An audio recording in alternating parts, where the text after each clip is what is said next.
Yeah, exactly. I sit back here and you want to let them on the phone. You already have your headset on anyways. Classic you. Everybody got their head. Yeah, that's because Harvey's going to Right, Harvey's classic you too, right? He'd be looking at you sometimes.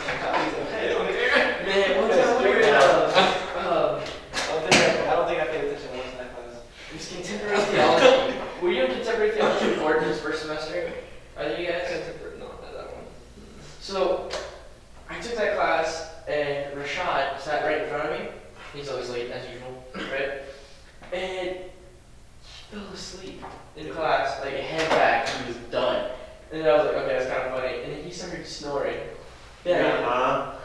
Like, it was really light. It wasn't loud, but it was really light. I was like, I couldn't heard it, like, mid-conversation. He's like, yeah, so this is it. And he looks over and he just kept talking. He looked over and he's like, whatever. He kept going. It's so funny. That's crazy, man. You were shy. He cracks me up sometimes. Freaking. He's always late to everything. I'm not late. Yes, you are, Rashad. Like, he rides with us to church every Sunday. And we say, alright, be at the door at 10:10. We want to be out the door by that time so we get there by 2:25. Be in seated by 2:30. You know, when service actually starts. Where do you guys go? FCCK? No, we go to Real Life. Which one? Real Life, Hunter Street. Hunter Street. Yeah. How was that over there? It's a movie theater. It's at the Loop. Really? Yeah, it's at the Regal Loop. I go to the Claremont one. Hey, Hunter's mom works there actually. Nikki Fields. I go to the Vida Real Spanish. Okay. That's where I'm at. But yeah, it's Real Life is growing hardcore. Yeah, it is. It's crazy. And we're actually going to the Discover Teen Life this Sunday. Nice. Who's the worship leader over there? No. Is it It Hunter? changes. Is it Hunter? No. I think it's let me say it's actually Zima. Because I know he's also the IT guy, but he does a lot of worship there. Yeah.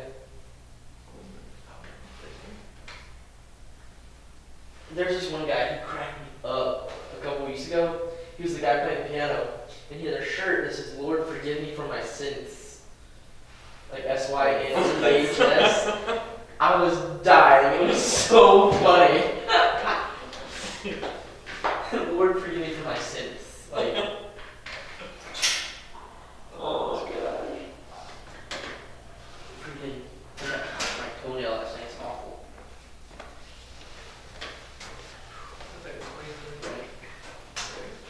What? Take a 20-minute break. Yeah, it's 15, man. We're at 18. You must really have food. You should be at, what, 50 minutes already? 55 minutes? Is this still recording? We've been talking to them. Man, they're gonna be watching it. Man, you really had food. Oh, that's my life. I am. Who was the one that said Hartley was the one that said, don't ever say dork? He said, look it up in the dictionary. I'm not going to tell you, just look it up. You know what it is, right? Huh? You know what it is, right? Yeah. You know what it is? Yeah. What is it? Look it up. I'm gonna look it up. Look it up. Look it up. It's a dork. No.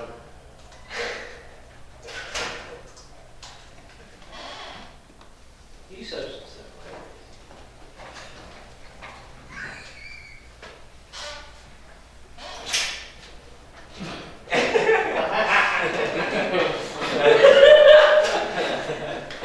Now you know what it is. What? Now you know. Since when is that a thing? Alright. Let's re-engage here. Left things off talking about clusters in the Psalms, Psalms of Ascent, the Hallel Psalms, which brought me to Psalm 118, which brought me to Jesus in the upper room, and the Psalm 118 being sung somehow in relationship to that journey from the upper room to the Mount of Olives. So among the ways that makes a difference is, you know, when you sing or you read the text, this is the day the Lord has made, I will rejoice and be glad in it.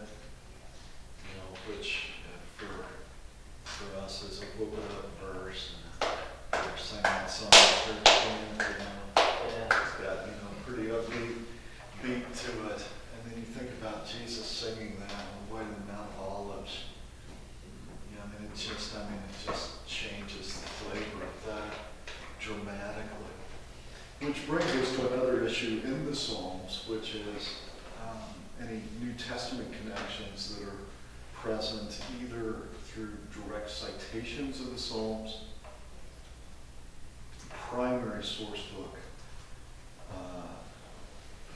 or primary source of New Testament quoted material from the Old Testament.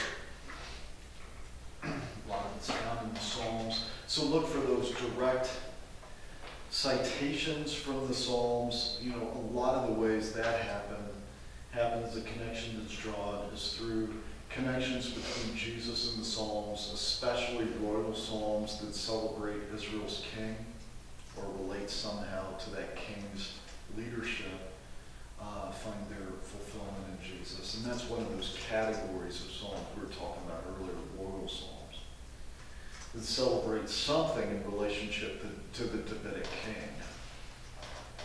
So, of course, Jesus is the fulfillment of all of those as the fulfillment of the promised Davidic king. So that's one way that you see Psalms used significantly in the New Testament.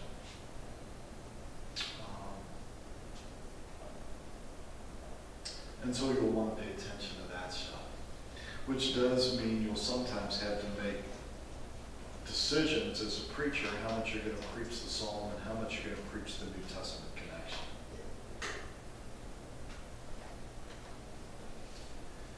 So sometimes they're direct quotations, but other times there are allusions in which the connection is less direct.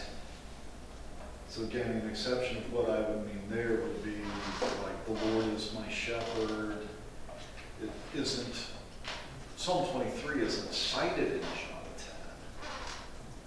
10. But when Jesus describes himself as good shepherd, you know, among the primary places that people are going to be thinking is Psalm 23.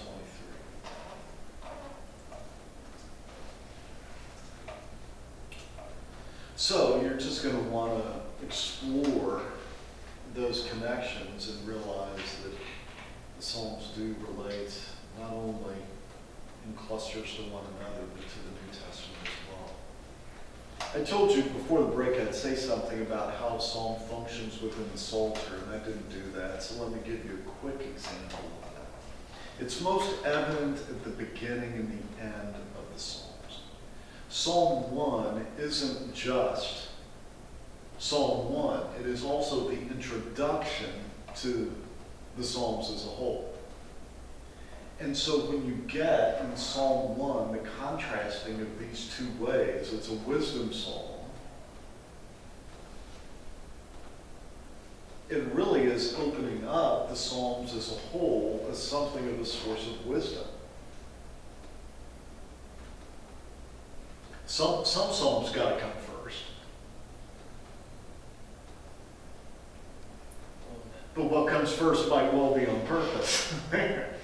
I think it is perhaps striking that the last several Psalms, 145 through 150, end on a real crescendo of praise.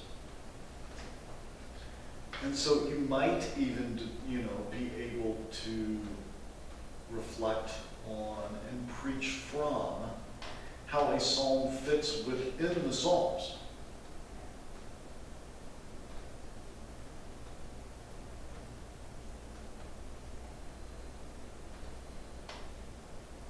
And how the Psalms together have been working their way toward a particular conclusion that begins with God as source of wisdom, ends with praise to God, and there's a lot of varied terrain in the middle between the two. There's a lot of heartache, there's a lot of difficulties, there are a lot of oppositions, there are highs and lows and mundane middles. And yet through all of that, at the end of the Psalms, you have this defiant, in some ways, resilient,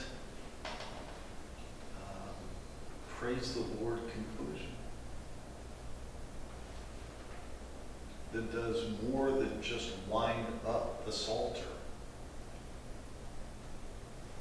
It provides a perspective that has enabled God's people for generations, and therefore for this generation, to live praise-filled lives amidst the varied experiences of life itself. So you may be able to think about how that is at work. You're aware, I'm sure, that there are 5 books to the Psalms, and there are certain characteristics of each.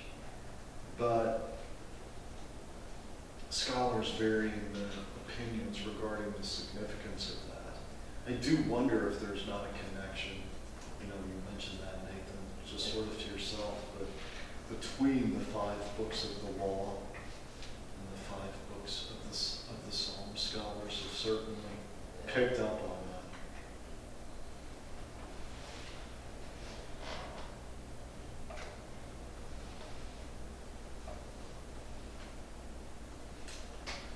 So those are all factors that you need to think about as you're working with these interpretively.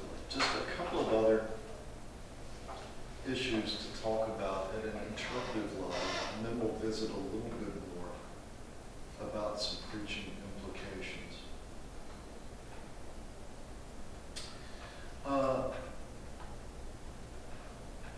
Another thing we have to bear in mind when interpreting the Psalms is that human experience is often compressed in the same sort of way that experience